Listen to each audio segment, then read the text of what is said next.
नमस्कार मित्रों, मैं हूं आपका मित्र उमेश महादोशी। अभिराम वाणी पर आपका हार्दिक स्वागत है। हम सब जानते हैं कि समकालीन लघुकथा आज साहित्य की केंद्रीय विधा बन चुकी है।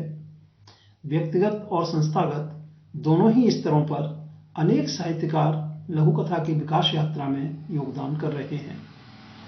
अत्यंत सुखद और सकारात्मक बात यह है कि मूल रूप से अन्य विधाओं में सृजनरत रचनाकार अपने अनुभवों, तकनीक और रचनात्मकता के साथ आज बड़ी संख्या में लघुकथा सृजन से जुड़ रहे हैं। इस तरह लघुकथा में नई पीढ़ी का बहुआयामी विस्तार हुआ है, जिसमें अन्य विधाओं के वरिष्ठ रचनाकारों के अनुभवों की संपत्ति भी शामिल है। समय के साथ लघुकथा के महत्व और आवश्यकता को समझते हुए ऐसे जिन लेखकों ने प्रमुखतः 21वीं सदी में लघुकथा को समृद्ध करने का काम किया है, उनका योगदान अलग से रेखांकित किया जा सकता है। ऐसे लेखकों सहित नई पीढ़ी के लघुकथाकारों की प्रतिनिधि लघुकथाओं को लेकर हम इस नई पीढ़ी की लघुकथाएं कार्यक्रम में अभिराम वाणी के मंच पर उपस्थित हैं। इस मंच पर सहभागिता करने वाले सभी मित्रों का स्वागत है, अभिनंदन है। इस कार्यक्रम में प्रत्येक रविवार को अधिकतम 2 लघुकथाएं प्रसारित की जाएंगी। इनमें प्रसारण हेतु सीधे प्राप्त लघुकथाओं के साथ हम अपनी अन्य योजनाओं में शामिल की गई कुछ लघुकथाओं का उपयोग भी करने का यथासंभव प्रयास करेंगे। अनूठी लघुकथाएं कार्यक्रम के स्थान पर नई पीढ़ी की लघुकथाएं कार्यक्रम अगली सूचना तक जारी रहेगा। नई पीढ़ी की लघुकथाओं के चयन में हमारा प्रयास रहेगा कि ये लघुकथाएं सामान्य पाठक की पसंद एवं समझ के अनुरूप हों। तो आइए हम आरंभ करते हैं कार्यक्रम नई पीढ़ी की लघुकथाएं। आज की प्रस्तुति में शामिल है नई पीढ़ी की एक प्रतिनिधि लघुकथा, जिसका शीर्षक है बदलाव की बयार। सुश्री मधु जैन जी की इस लघुकथा का वाचन उमेश महादोशी यानी मेरे द्वारा किया जा रहा है। तो प्रस्तुत है सुश्री मधु जैन जी की लघुकथा बदलाव की बयार। कई दिनों से घर में तनाव का माहौल बना हुआ था। पतिदेव को समझाया, पर वे तो अपनी जिद पर ही अड़े हुए थे। आखिर हार कर बड़ी ननद को ही बुलाना पड़ा, क्योंकि एक वही हैं जो उनको समझा सकती हैं। ऐसो का पहाड़ टूट पड़ो जो हमें बुलावा भेजो।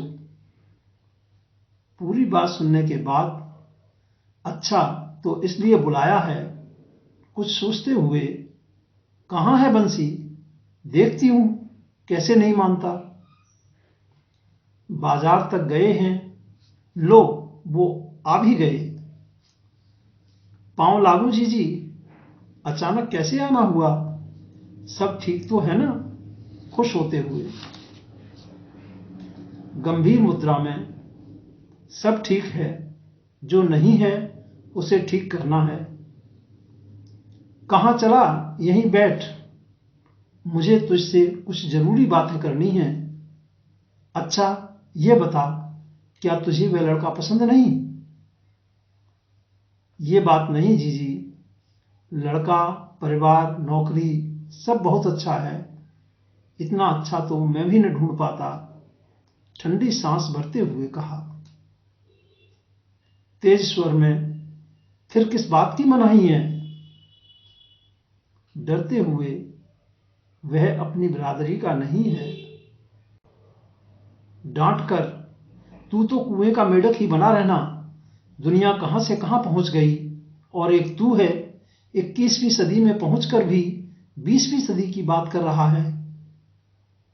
नाराजगी से, जीजी समाज में जो इज्जत है वो मिट्टी में मिल जाएगी। इज्जत तेरी नहीं, तेरे पैसों की है। तुझे याद है ना, बचपन में ही हमारे बापू गुजर गए थे। माँ ने कितनी मेहनत कर हमें पाला पोसा। वो दिन कैसे भूल सकता हूं, लंबी सांस लेते हुए। उस समय समाज में कोई हमें शादी तक में नहीं बुलाता था। कहते थे खाने को 4 लोग आ जाएंगे, शगुन तो कुछ देंगे नहीं। याद है सब कुछ। देख, ये समाज 4 दिन हुआ करेगा, फिर सब शांत हो जाएंगे। हमारे सुख दुख में बच्चे ही काम आएंगे, समाज नहीं। समाज तो खीर में सौंझ, महेरे में न्यारे जैसा। बंसी को चुप देख, सुन भी रहा कि कानों में तेल डाले है। सब सुन रहा हूं जीजी। फिर अपनी नैना को वो लड़का पसंद है, दोनों के विचार भी मिलते हैं, और फिर दहेज का चक्कर भी नहीं। बिटिया खुश रहेगी, और क्या चाहिए हमें। जीजी आपकी चाय। पानी भी दे दे भौजी, गला सूख गया बोलते बोलते। सतीश को ही देख लो, अपना पीएफ तक निकालकर बिटिया की शादी में लगा दिया, फिर भी उन लोगों का पेट नहीं भरा। आए दिन मांग करते ही रहते हैं। कुछ रुककर, गधे जैसा सिर क्यों हिला रहा है, कुछ बोलता काहे नहीं, मुंह में कौनो दही जमा है का। बंसी ने मुस्कुराते हुए नैना के सिर पर अपना हाथ रख दिया और शहनाई बज उठी। सुश्री मधु जैन जी की इस लघुकथा बदलाव की बयार के साथ हम लेते हैं आपसे विदा। आगामी रविवार को फिर मिलेंगे। नई पीढ़ी की लघुकथाएं कार्यक्रम की श्रृंखला को आगे बढ़ाने के लिए आप अपनी नियमित योजनाओं में सफल हों, जीवन में भरपूर ऊर्जा और उत्साह से आनंदित रहें। हार्दिक शुभकामनाएं। नमस्कार मित्रों।